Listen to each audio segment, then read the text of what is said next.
Bonjour les rôlistes, je m'appelle Bruno et je suis un vieux gamer. Euh, Après avoir commencé au cégep à explorer plus activement d'autres avenues que Donjons et Dragons comme jeu de rôle, euh, un ami m'a suggéré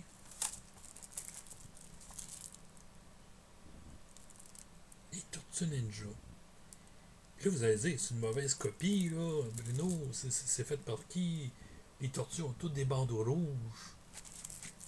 Mais il y avait toutes des bandeaux rouges en partant, là. Histoire de couleur, là, c'est pour la TV, là. Dans la bande dessinée noir et blanc, par les créateurs vraiment de Eastman Under, c'était des bandeaux rouges pour tout le monde. Puis c'était violent, puis il y avait du sang, puis Shredder, les lames, ils s'en servaient en bataille, puis ouais. Ça fait que c'est pas tout à fait la même chose que ce que vous avez été habitué à la TV, disons. Parce que c'est sorti bien avant. Que, pour être précis, je pense que j'ai une des. C'est l'édition révisée, puis c'est en 85. Mais 83 pour le premier copyright. Euh, ouais. Ben, Palladium avait déjà une petite je pense, réputation de créer des franchises d'autres médias en jeu de rôle avec Robotech. Comment est-ce qu'ils ont été contactés? Je sais pas. J'en ai aucune idée. Est-ce que c'est eux qui les ont contactés? C'est Eastman Miller qui sont cherchés quelqu'un pour faire un jeu de rôle? En tout cas, ça a bien marché. Parce que ça a été une bonne affaire pour Palladium. C'est peut-être. Lui, ça peut-être pas être un système à succès. Mais je peux dire une franchise à succès. Mais système, par contre, pour faire des animaux mutants, parce que tu peux faire n'importe quel animal. Bon, il y avait une liste quand même, là. Mais pour faire des mutants, ça allait très bien. Pour l'anthropomorphisme.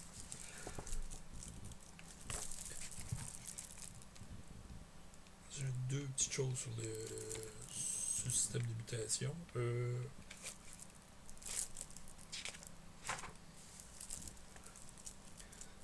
En premier, l'idéal des mutants, c'est de s'approcher de l'être humain. Les petits animaux vont grossir, les gros animaux vont rapetisser, puis plus ils vont s'approcher de la grosseur d'un humain, plus ils vont être capables de se payer des traits comme les humains. Marcher sur deux pattes, avoir des mains, parler, avoir l'apparence. Par contre, supposons que tu es un loup, mais que tu veux garder un l'odorat de loup puis la vision de nuit, ben peut-être que tu vas avoir l'air moins humain, tu sais. Peut-être que tu vas ressembler plus à ce monsieur ici. Hein. C'est avec un système de points. Que normalement, en payant les mutations, élevé à la grandeur 10, le 16 level 10, qui est l'idéal humain, tous les animaux vont être à 0 point. Sauf s'ils gardent des traits animaux.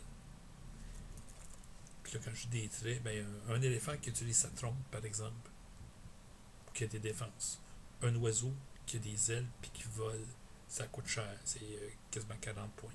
Comme c'est 5 points par catégorie de grosseur, puis ça va de 1 à 20 les grosseurs, 20 c'est un éléphant, 1 c'est une petite souris, ben ta petite souris, ça veut garder des traits de souris. Un peu bien, là. Mais quoi? Creuser, l'écoute, des griffes puis des petites dents, t'es quasiment mieux d'y aller pour être plus humain. Hein. Oh, c'est sûr qu'une tortue, ce qui est intéressant, c'est d'avoir une carapace. Un porc-épic, c'est d'avoir les pics.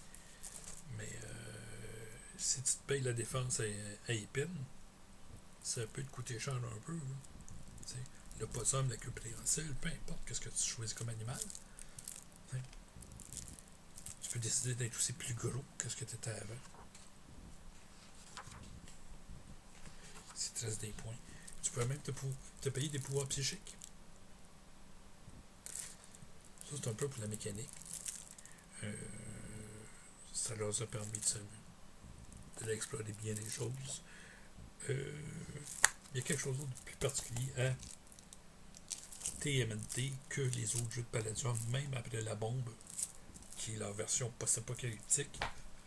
J'ai simplement Roadhog. Oui, c'est Mad Max, mais avec des animaux mutants. C'est complètement fou. Ben, si tu connais une équipe, Palladium, peu importe quel enjeu, tu as 8 attributs physiques. Ils ont caractéristiques de base, là, qui vont de l'éducation intellectuelle à la vitesse. Ouais, c'est pas par ta race qui détermine ta vitesse.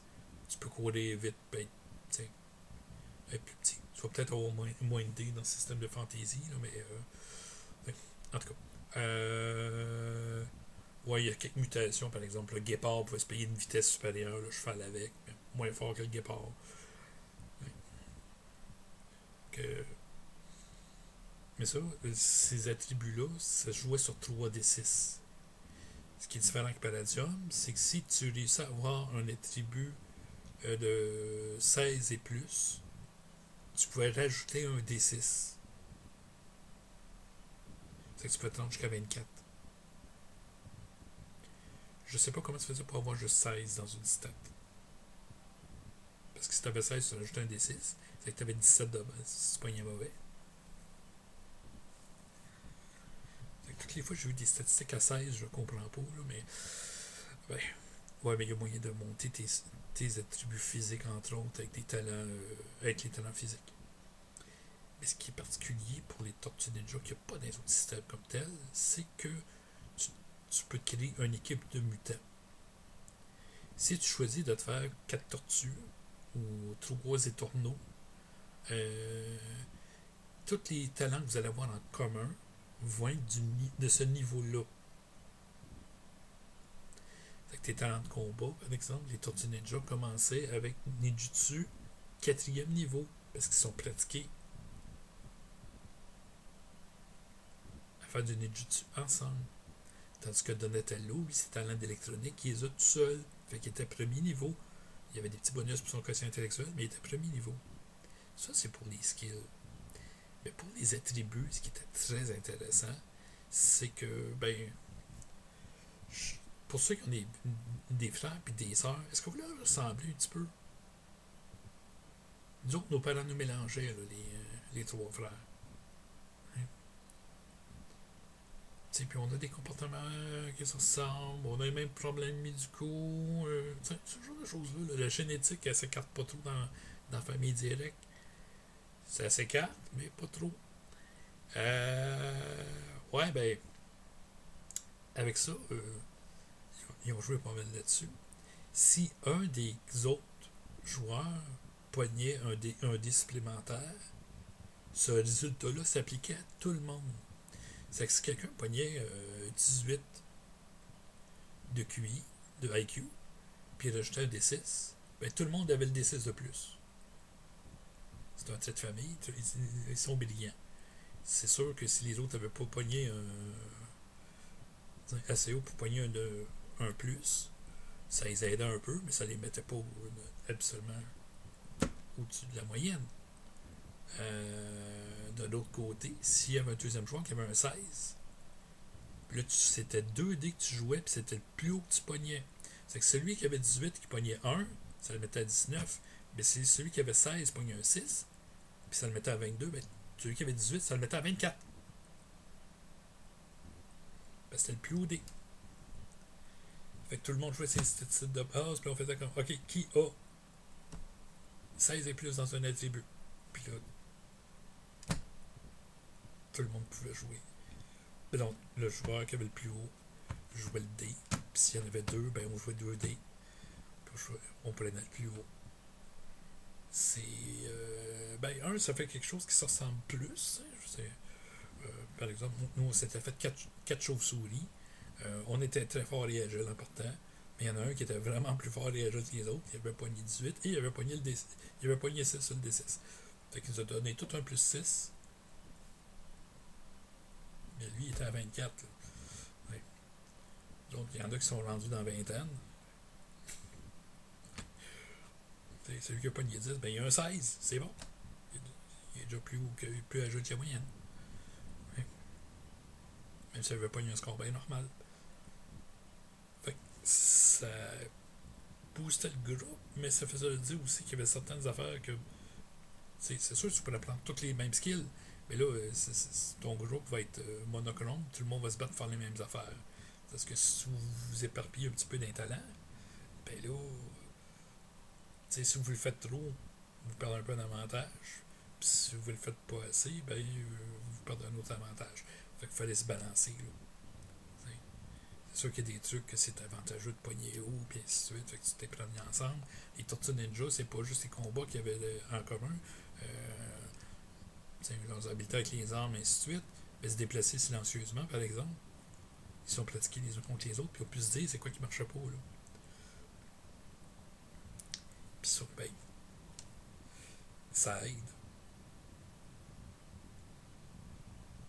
Absolument, c'est des pourcentages.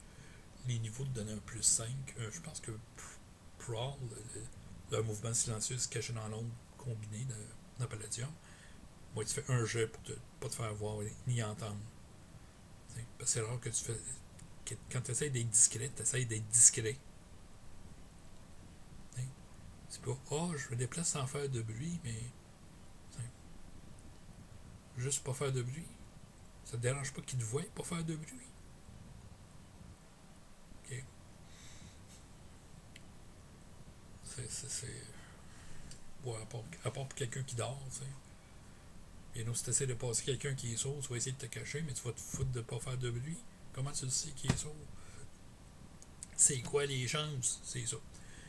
Fait que Palladium était plus, moi je trouve, simplifier les choses, là, parce que la plupart du temps, tu essaies de faire les deux. Ouais. Mais Prowl, je pense que c'était plus 2% par niveau. Fait que oui, t'avais un avantage. C'était pas énorme. Mais il était là pareil. Fait que. Ouais, c'est un mix assez spécial. On a joué quand même un bon bout de temps. On a fait toutes les aventures du livre de base qui était quand même assez amusante.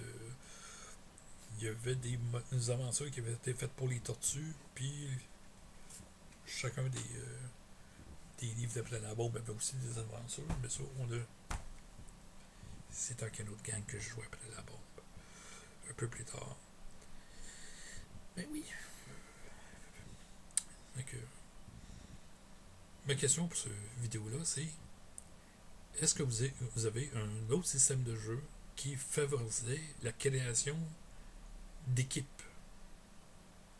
Pas juste de groupes d'individus, mais que était compensé la création coordonnée par les joueurs. Pour éviter les groupes qui chicanent, pour éviter de se tirer dans le pied, pour éviter la répétition de talents inutiles, peu importe. Est-ce qu'il y a d'autres jeux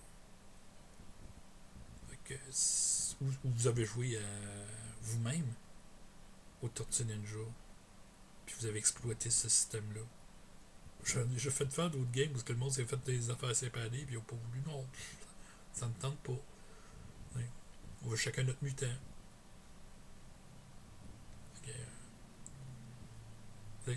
Est-ce que vous connaissez d'autres systèmes qui favorisent vraiment ce genre de jeu-là? Le jeu en équipe, en récompensant la création commune. Fait que, parlez-moi de vos expériences de la section commentaire, puis à une prochaine vidéo.